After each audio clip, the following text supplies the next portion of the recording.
Hello everyone and welcome back to the channel. This is going to be a quick iPhone tutorial about how to use screen recording and how to add it to your control center.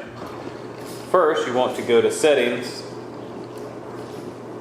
scroll down till you see control center, go to customize controls, and then you want to scroll down to the bottom where you see screen recording and hit the green plus button. That is going to add it to your control center. Go ahead and hit the home button, and then to screen record, you go to whatever it is that you want to screen record.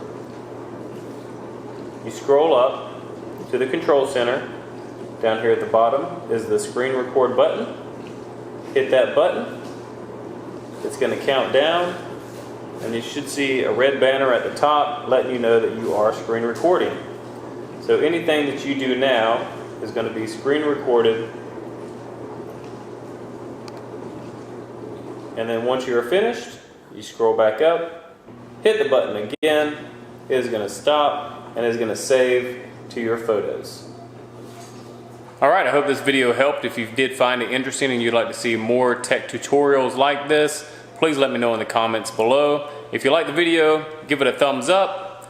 Thank you for watching. Don't forget to like, share, and subscribe, and I'll see you next time.